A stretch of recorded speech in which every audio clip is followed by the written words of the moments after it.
Hey folks, I just wanted to do another update on the worm situation because worms are very serious business, and I'll show you why they are very serious business. So, I did an update recently showing you how I added all this rotten or just discarded plant material, carrots, lettuce, cabbage, stuff like that. Anyways, I'm trying to root through, trying to figure out a way to separate some of the worms from the rest of the gunk so that way I can put some worms into these raised beds. But this, obviously my worm situation is not ideal. I don't have things set up exactly how they should be, but that's alright because it still works. So the bottom of this thing has holes in it. It's just a regular planter that you put a plant in. So the bottom of it has holes in it, so the worms can fall through every once in a while. And this has been sitting in the basement, so it's pretty cold and no light gets in here at all. No light whatsoever. I didn't put any seeds in here, and as you can see, there's seedlings sprouting. I don't know what kind of seedlings they are.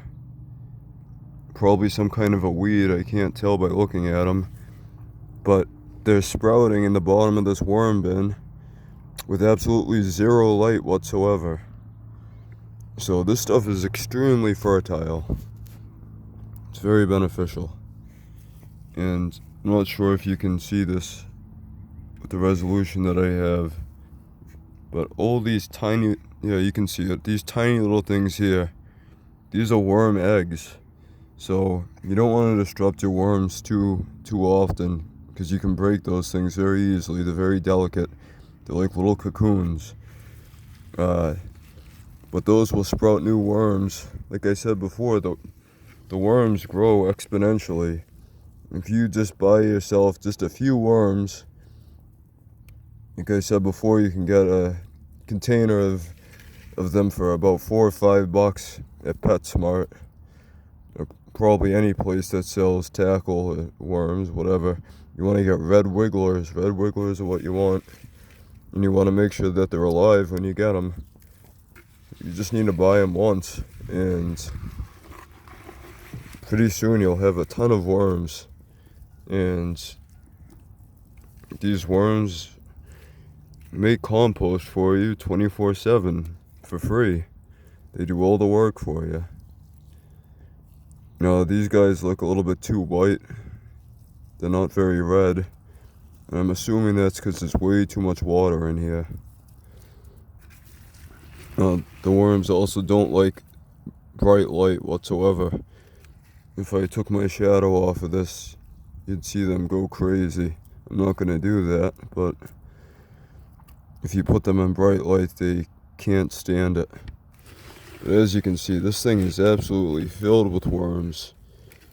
And the reason being, as far as I can tell, this planter that's above this has a few little holes in the bottom. So when I water the worm bin, which I do probably about once every week and a half, or every week, every 1 or 2 weeks I water it, depending on the humidity where it's being stored. It can dry out more or less quickly. Anyways, when you water it, those little worm eggs are falling through the holes into the bottom here, and then worms are being born. And as you can see, there's quite a few worms in here, and quite a few worm eggs. So what I'm going to do now is, I'm just going to take a handful of this, and I'm going to put it in this raised bed that I just built about a week ago.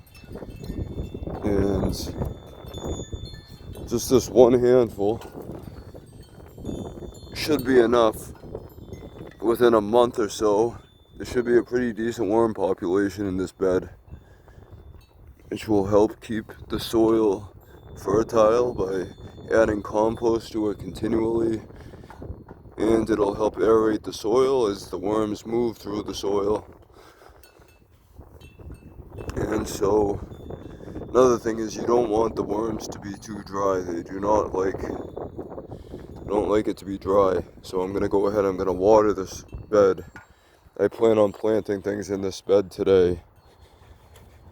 And I already added a few worms to this smaller bed that I constructed yesterday and filled in with soil today.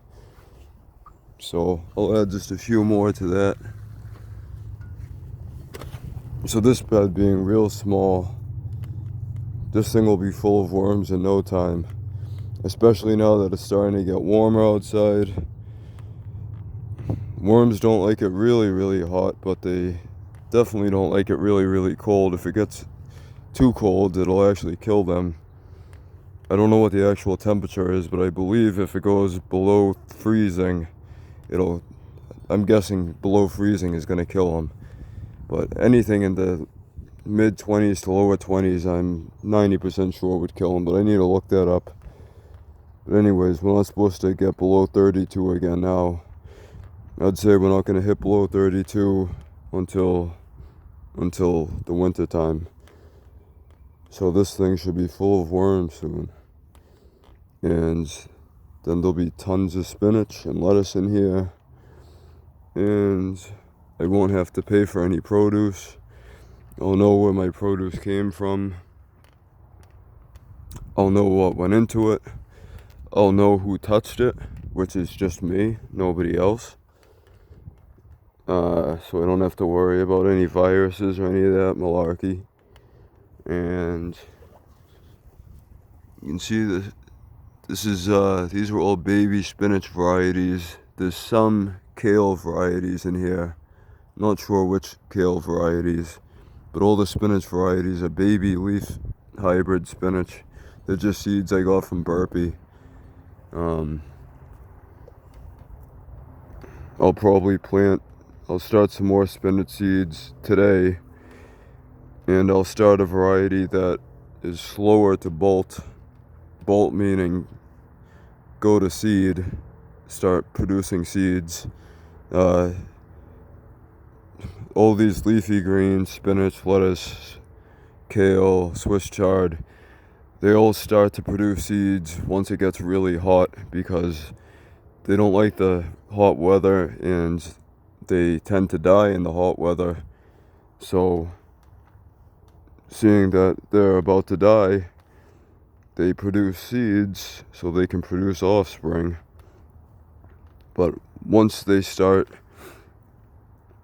to go from the vegetative stage, which is just focused on growing more biomass, growing more leaves, once they switch from that stage of life to the fruiting or the seeding stage, they'll go through a growth spurt, as most plants do. Every annual goes through a growth spurt, as far as I know, including cannabis. They call that the pre-flower stage. If you're growing cannabis, it'll go through a very noticeable growth spurt.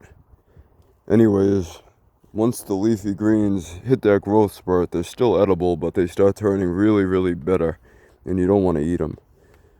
So I'm going to start some seeds, some variety that should be slower to bolt, withstand hotter temperatures. Anyways, that's about it. Today is April 12th. It's Easter, actually. It's Easter Sunday. Alright, folks. Start growing some food.